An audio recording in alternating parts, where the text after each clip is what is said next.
أسعد الله أوقاتكم أعزائي المشاهدين. اليوم سأقص عليكم قصة واقعية حصلت في زمن معاوية سنة 661 وانتهت في زمن عبد الملك بن مروان، من كتاب الفرج بعد الشدة للتنوخي الذي توفي سنة 994 ميلادية. هذه القصة من الأدب العربي من النثر العباسي، فكاتب الكتاب التنوخي من البصرة من العراق، توفي في بغداد وكان يعيش في زمن الخلافة العباسية. القصة تدور أحداثها حول أسير مسلم أسره الروم مع عدد آخر من المسلمين، ولكن تم الإفراج عنه وحده.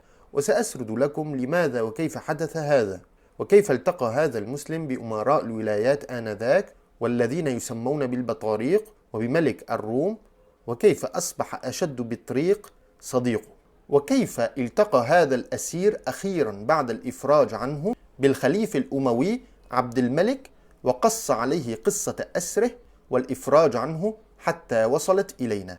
تابعونا للنهاية، يلا نبدأ.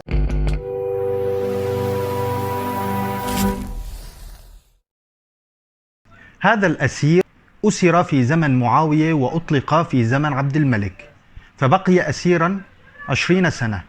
فجأة أطلق هذا الأسير ورمي عند ثغور العرب المسلمين آنذاك في تركيا، وذهب الروم في حال سبيلهم وقالوا إننا لم نأتي لقتال بل أتينا لتسليم هذا المسلم، فقد أمرنا ملكنا أن نسلم هذا الأسير ونعود أدراجنا.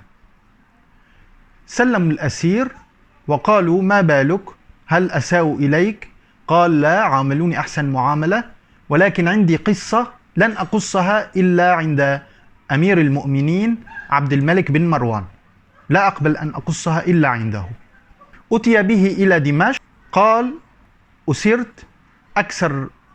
أسرت في زمن معاوية، أي أكثر من 20 سنة، وأطلقت الآن.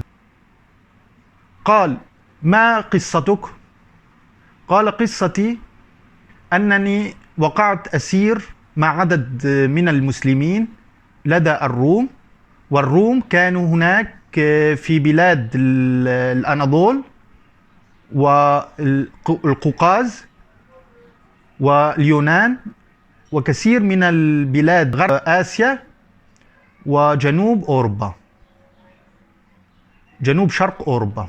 هكذا كانت تسمى بلاد الروم قديما لتمييزها عن الرومان في إيطاليا. قال: كيف عاملكم، أو كيف حال هذا الأمير؟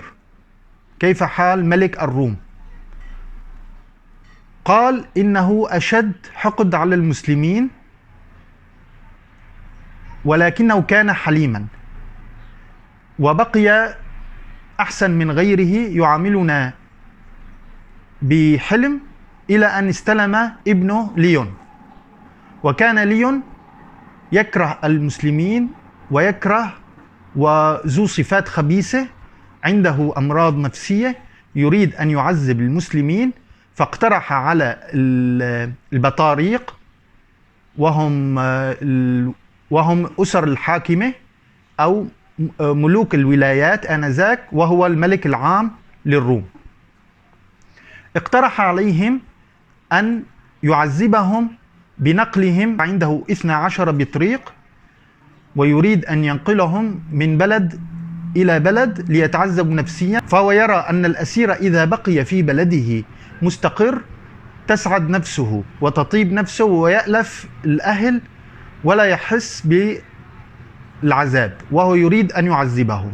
واقترح عليهم أن يستهموا، فمن ظهر اسمه في هذه الأسهم يستلم جزء من هذه الأسرى ويأخذهم إلى ولايته.